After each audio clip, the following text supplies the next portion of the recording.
Life under the mask. I had a dream last night about, it was really interesting because when I have these dreams, it's very significant because I know that the difference, put it this way, I know the difference between a pizza dream, eating bad food, and then a message. And this has been like a reoccurring theme when it comes to these dreams. It was interesting because I was sitting next to an administrator / leader that was over the whole thing. You know what I mean? Like a CEO type or a senior leader of some kind. And I was in the jump seat and they were next to me in an aircraft, what seemed to be an aircraft, a large one, like a C-130 or some kind of a military craft that was just large, 747, 777, whatever. And next to me, this leader leans over, kind of chuckling, joking, like we knew each other, and said, I've been listening to your messages and I'm going to put the oxygen mask on first. And I'm going to break that down a little bit.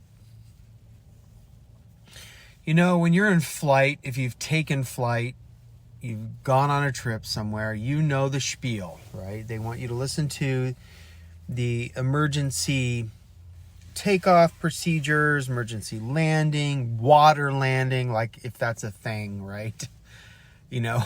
I always kind of chuckled when I was a flight attendant for a little while for a major airline back about, when was that? That was about 15 years ago. I worked as a flight attendant for a while, and one of the things that we kind of joked about was a water landing. It's like it's an absolute miracle if you could survive a water landing, meaning that the pilot, the co-pilot, the conditions would have to be absolutely perfection and miraculous to slow an aircraft enough. That is if you don't have problems with the plane breaking apart, to slow it enough to kind of skid across the water. Now you've seen videos where, I'm sure, where, that kind of perfect storm happened and they were able to recover in such a way that there was minimal loss of lives. But let's just look at physics, okay?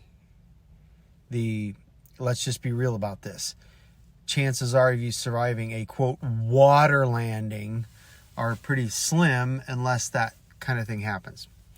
So let's pull out of that for a minute to say that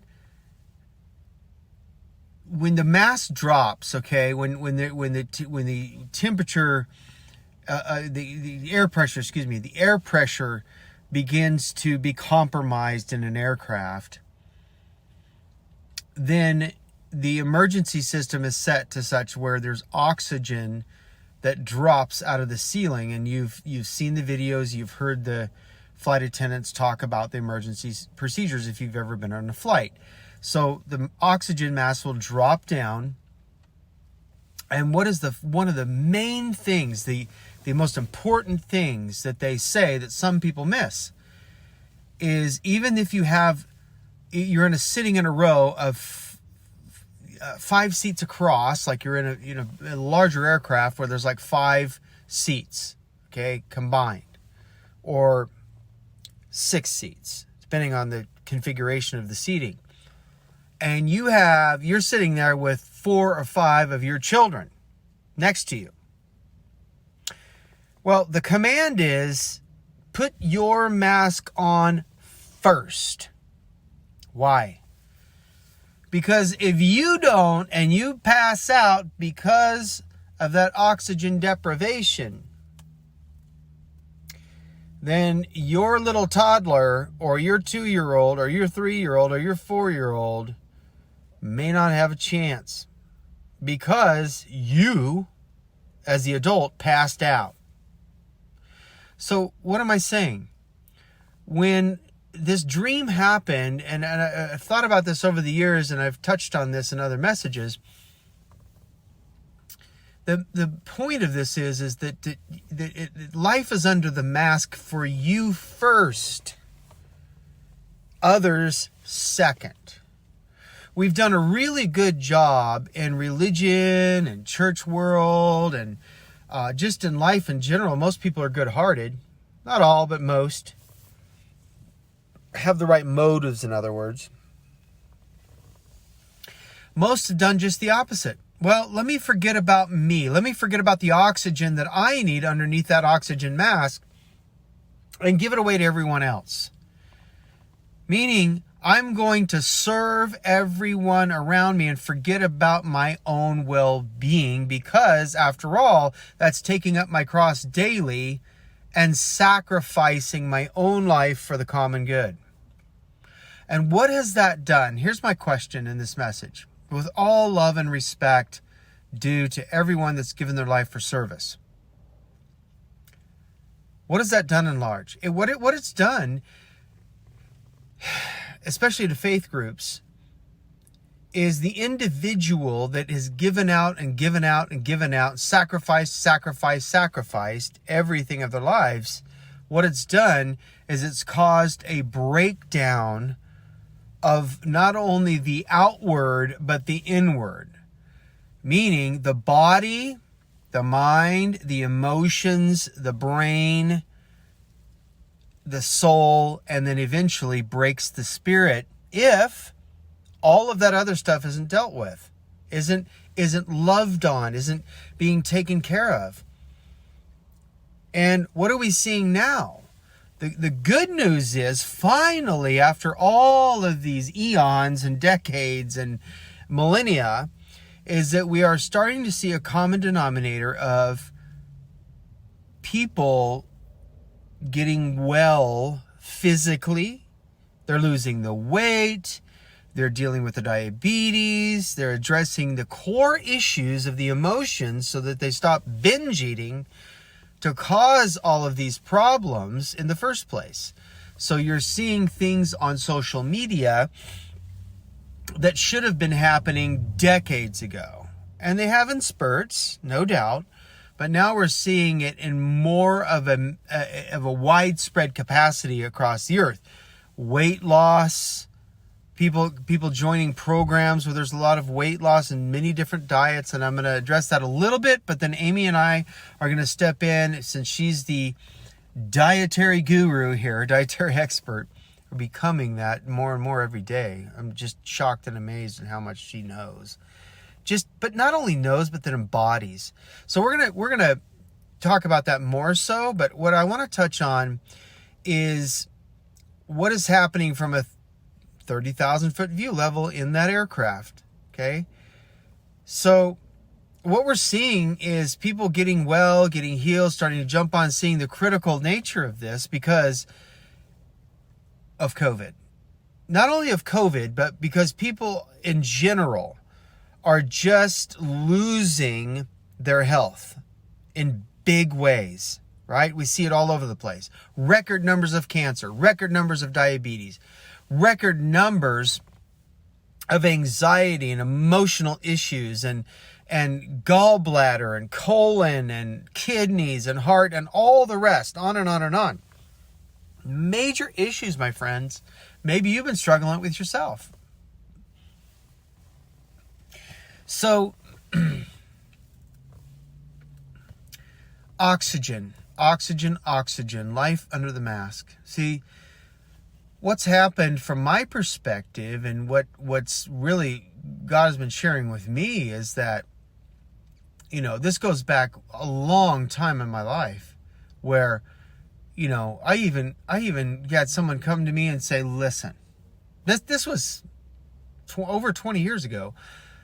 Listen, God wants you to know that fruits and vegetables are your future. Plenty of water, fruits and vegetables. So get started. And I'm like, what is that? What kind of word is that?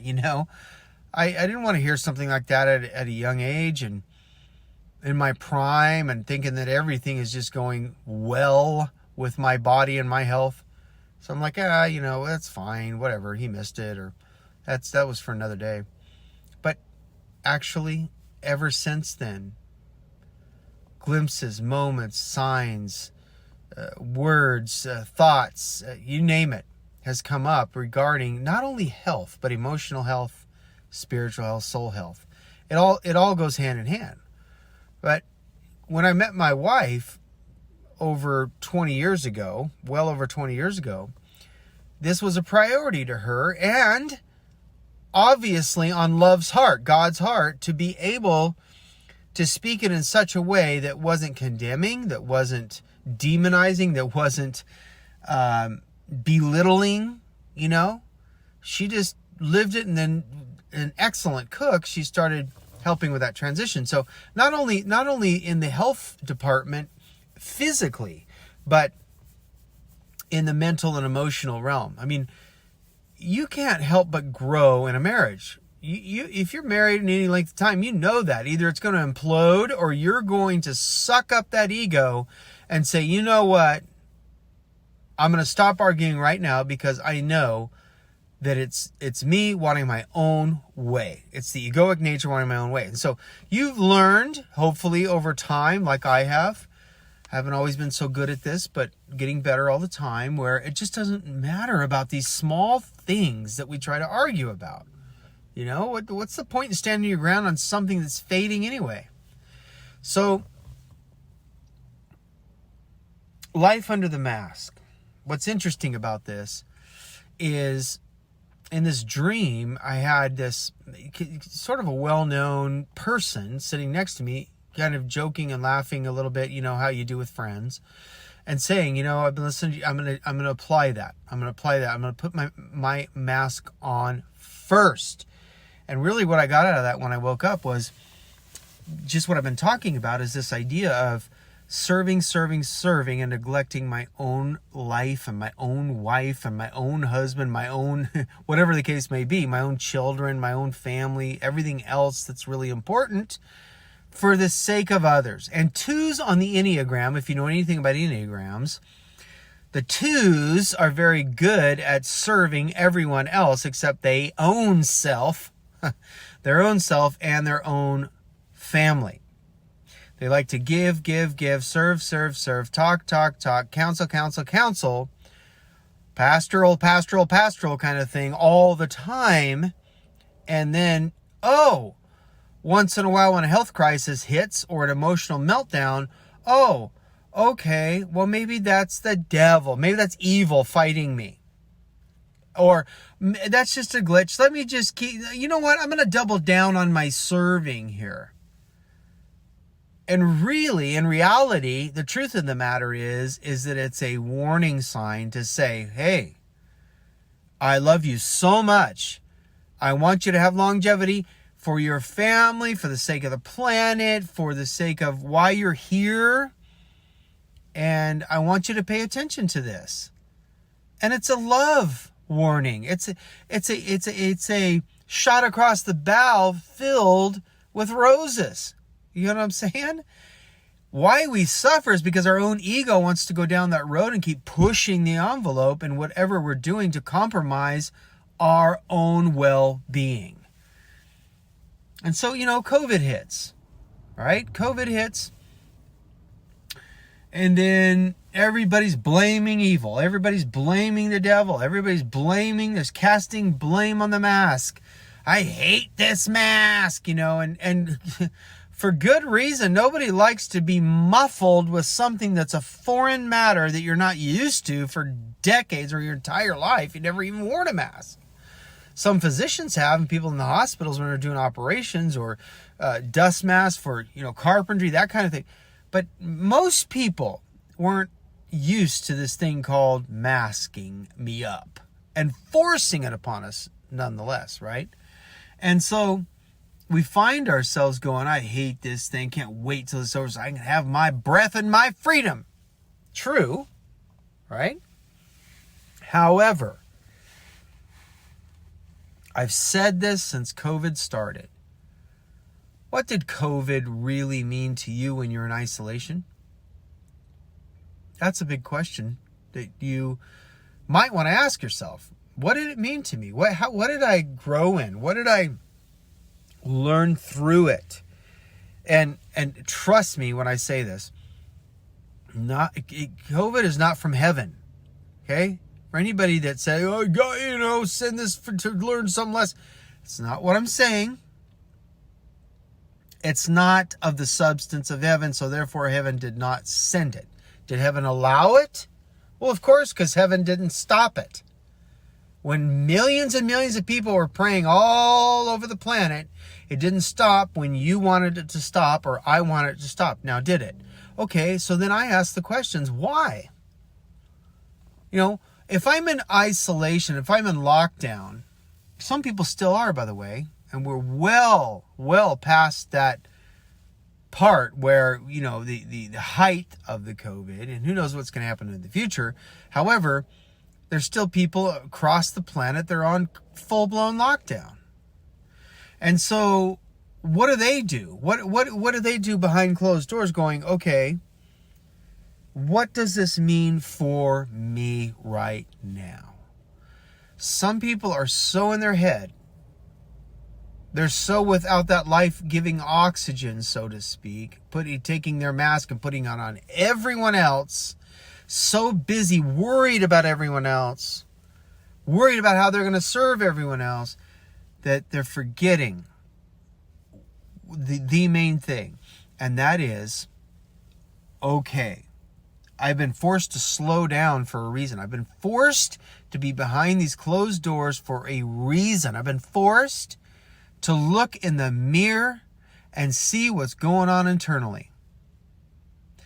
And believe me, my friends, this is the most important thing you will ever do on this planet as it pertains to inner work, inner growth, inner development, is looking in that mirror, that proverbial mirror, that spiritual mirror, and saying, what does this mean for me? Not why did this happen to me? Not, oh Lord, take it away, you rotten devil, I rebuke, No, what does this mean for me right now? That is one of the best questions, and however you want to say it, however you want to ask it, that is one of the best questions you could ever ask in a time like this. Okay, so I'm forced to sit here with myself. Some people are so in their head thinking about everything else under the sun and worried about it and fearing and trying to figure it out that they don't know how to be silent. And when they try to sit still and listen and do nothing else, it is torture to them. But it's the very thing that we need. It's the very, quote, medicine, spiritual medicine we need for where we're going and for everyday life living in the present moment. See, if we learn how to cultivate life under that mask, saying this may be forced upon me, but I still have my own breath. I may be breathing through some cloth here that isn't really that good for me. Believe me, health-wise, Amy and I are going to talk about this on the next one. I may be breathing under that mask, but what am I reflecting on? What am I reflecting on during this time of seemingly nothing happening? Okay? So you may not be under lockdown at this present moment across the world, but you may be sitting there going, okay, nothing is working that I put my hand to, not like it used to, and nothing is moving. And I feel like, where are you, God? Have you abandoned me? What's happening? Because nothing seems to be happening. Is that you? You're in good hands. Because a lot of people feel that way right now. Trust me, there's a lot of people that feel that way. So it's an interesting time because when there's seemingly silence, which there never is, your spirit is always communicating. It's just we've been conditioned through our egoic mind and our head, which is equal to the same, the knowledge thereof, trying to figure things out to the point to where we can't hear that still small voice. We can't hear what is actually being spoken to us, which is you are always loved, you are always approved, you're always, always cared for, regardless of outward circumstances. Do you ever notice that when you're in the present moment, living life in oxygen, breathing under that mask, proverbial mask, not talking about a literal one, but some people, yes. Otherwise, no. You were talking about a mask put upon you that feels like a mask. You feel like you're suffocating. Do you ever notice that in the present now, everything is fine? You're always being taken care of? But John, my bills, my kids are going crazy. I can't find the job, or I'm losing my job, or things just aren't going. Where's my calling? Where's my dream? Why God? Why? All those things. We're not talking about the outward, my friends. We're not talking about the outward conditions or outward circumstances so much as we are saying internally, in the present moment, spirit breath, spirit breathing, spirit presence, oneness with love. Everything is A-OK. Everything is completely fine. It's when we live in the regret of the past or the fear of the future, that's when we get into panic mode saying, oh no, what is going on? This is not working. God has abandoned me. The mind is a tricky thing. It's really a playground of the egoic nature that tries to lay blame and fault on the spirit and tries to get the spirit to side with it to say, aren't you panicking? Don't you need to panic? Don't you want to panic? Don't you need to fear the future? And don't you need to regret the past? Come on, side with me, buddy. Come on, join together. We are so close in relationship here. You need to side with me. No, actually, the mind, the head is supposed to serve the heart and the spirit. It's there for a reason. Our brain is a beautiful, wonderful, magnificent thing, but it was designed to serve heart-centeredness, designed to serve the spirit. But most of us live out of the head, and that's the problem. We live in regret of the past or fear of the future. And we toggle between the two extremes all day long if we're not careful. So what is God saying? Life under the mask. He's saying, okay, I'm going to put the mask on first and take care of me. Mind, spirit, soul, body. Mind, spirit, soul, body. Everything that pertains to that, I need to make sure that I'm getting healthy. Whatever that means to you. And we can give tips. We have throughout our messages, and we'll continue to. And wait for part 2, because it'll be great, because Amy will give the practicality of this with health-wise, and we'll talk more about the mental and emotional realm, the spirit realm as well.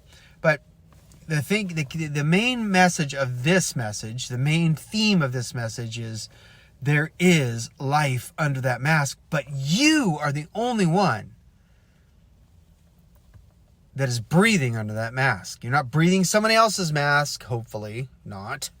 You're living underneath that spiritual mask. You're living underneath that physical mask. You're living underneath that place where it's calling to you saying, I love you so much, I want you to love yourself in a holistic and healthy way. And that's where we're at, my friend, right now, is focusing on you, not in a egotistical way, not in an unbalanced way, not in a way that says, oh yeah, I love myself to the point to where no one else matters. That's not what we're talking about. I think you understand what we're saying here is I can only love my neighbor as I love myself.